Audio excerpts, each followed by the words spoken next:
What's going on today, guys? Was just going to upload the full leg session from the other day. I think I posted a couple of clips from it. Here we were going to squat 455 3x5 today. These felt really good and solid. I did, however, have a guy chatting to me, so I wasn't maybe as speedy or as quick to get in between the sets as I could have been. I was, taking maybe 5 or 8 minutes just to have a chat. But these felt really good. Again, I'm not currently in a strength block right now, so I'm just keeping the movement pattern fresh and just making sure that I don't drop my strength off too much. I'm just kind of doing some bodybuilding work right now just for a month or so. I'm towards the end of it now. I'll only be doing it for about another week, but even when I say bodybuilding, I'm just looking to not lose any muscle while I'm on a caloric deficit, so I'm just doing hypertrophy work just to kind of maintain what I have and, potentially put on a little bit if I can get enough protein in me and get enough rest and hydrate well enough and things like that. I'm just, this time now is just for letting my body recover from the previous strength block that I was in, letting my joints all bounce back, letting my tendons and ligaments fully heal up, and just making sure that I'm feeling really good and solid before I go into another one. On this set here with the camera positioned behind me, you can really begin to see that shift over to my right side. What looks here on the camera is as the left side is where the tattoo is on my calf there. That's actually on my right, so that is the side that I shift towards. With the camera rear facing, it appears to be my left, but no, that is actually my right side, and that is where I have that shift. These were feeling really good today. I think I was good for at least a few more.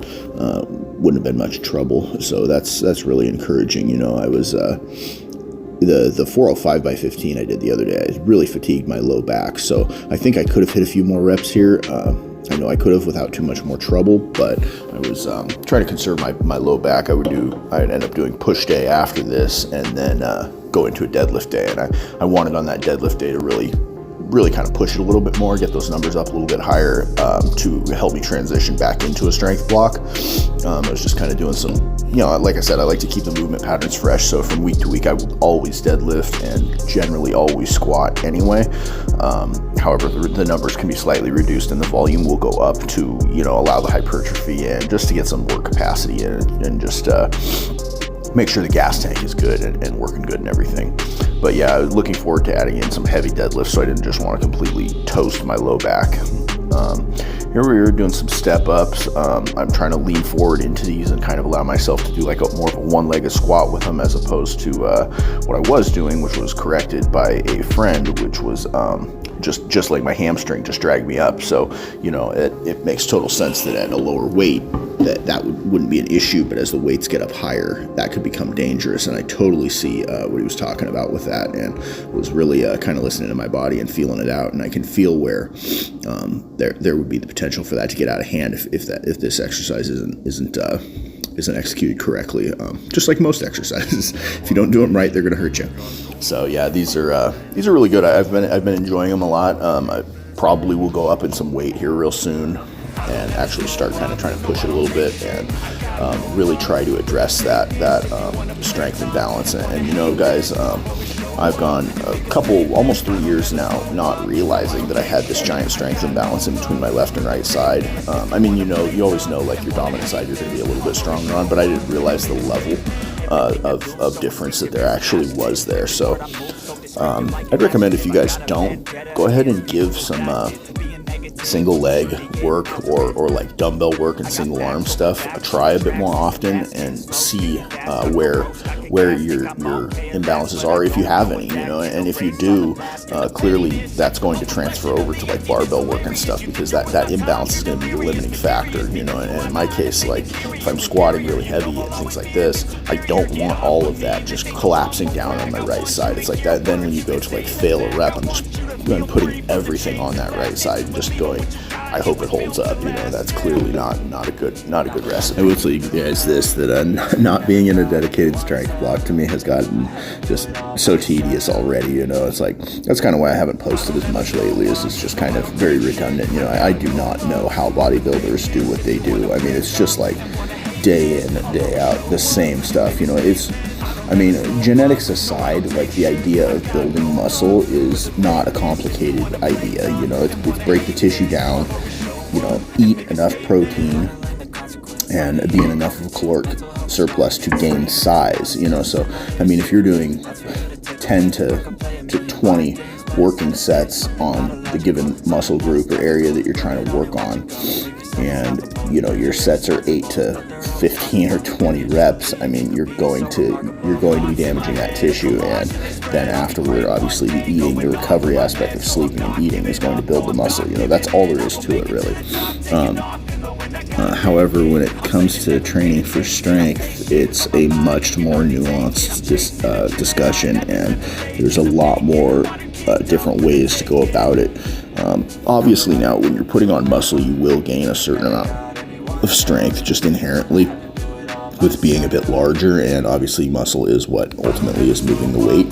But dedicating yourself towards strength training is just a longer, slower process for me, and something that requires a lot more attention to detail.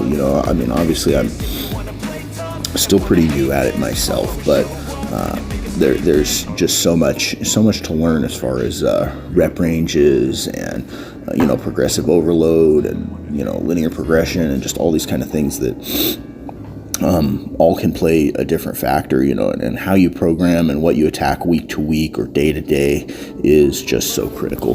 That and listening to your body and your mind tell you when it's time to back off or tell you when it's time to hit the gas. That CNS fatigue, that's a real thing, and you can use your mind and push through quite a bit, but you will get to a point where you just have to back off a little bit sometimes, and other times we can all go in there and go, I don't feel so great, but it's understanding when to actually listen to that and when it really matters versus when you're just being a human and just being tired and grumpy and just don't want to go do something that's difficult. It's like figuring out how to understand when that is actually your body needing a break versus when you're just, kind of being lazy and just having to overcome that inner bitch and just let it know that, hey, we're going to go do this and we're going to go do it well, and that's kind of the difference there.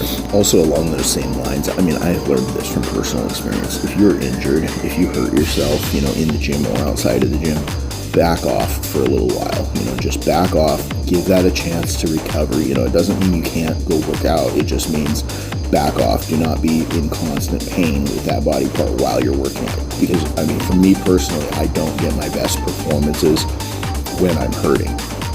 When you have something that's an ache or a pain and really giving you a problem when you're, deadlifting, squatting, pressing, it doesn't really matter what, but, if you have something that's flaring up really bad, just back off, give it a chance to recover, look up different recovery methods, check out different stuff. I did a video myself on some recovery things that I like to use that have really helped me in the past, and you will find whatever works for you that will really help you in the past, but do that research, find out what those things are that actually help you, and come back to your best, or come back to at least being uninjured and being able to do it safely. And the reason I emphasize that is obviously, I mean, it's clearly the obvious one, which is you don't want to get more injured. You don't want to have something that is totally breaks down.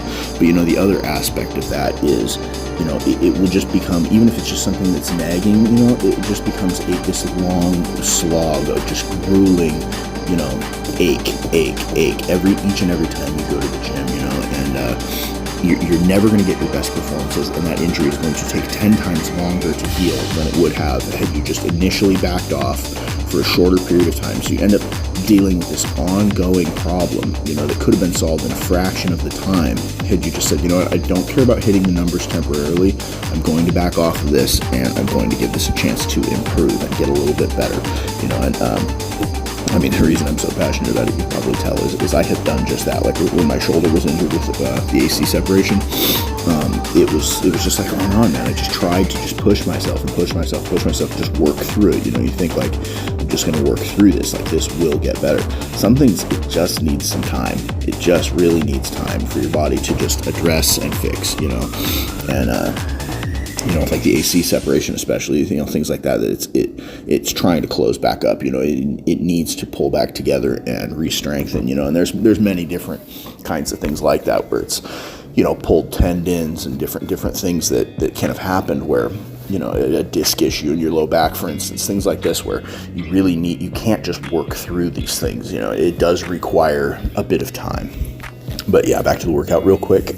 These captain's chair leg raises that I'm doing, I've really found that I like doing these and just core work a lot of times, because it's really easy to throw in as like a superset or just an afterthought almost, where, at the end of your workout, just throw some in. You'd be surprised how easy it is. Like throw in some dead hangs, throw in some planks, throw in some crunches. Just there's all kinds of dead bugs.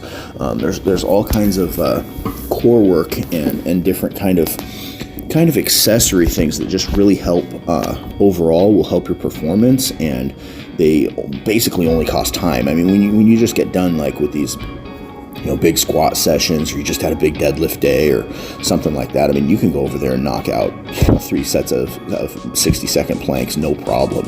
Comparatively speaking, it's so much easier. Or just like these good girl, bad girl, I don't know exactly what they're called, but I love these for squats. I mean, for me in particular, I squat wide, so the adductor is definitely opened up in that situation. So I definitely like to make sure that I strengthen them as well, and I feel like they can be neglected for a lot of guys, because it's just like that's the chick machine, you know what I mean? Like that's not for us, but it is, they all are. Everything in there's there for a reason, and these have I think they definitely probably help my hip mobility, as well as like I said, the adductor and abductors, and just help to support during squats. But yeah, I just love movements like this, because it's really not hard, comparatively speaking. Like when I've just got done with leg press and like squatting and things like this, I mean, I can just blast off 20 or 30 of these relatively easily. But yeah, guys, thanks for stopping by, and we'll go ahead and wrap this one up. Yeah, again, man, just get out there and train, but do so safely. And yeah, we'll catch you guys on the next one. Take care.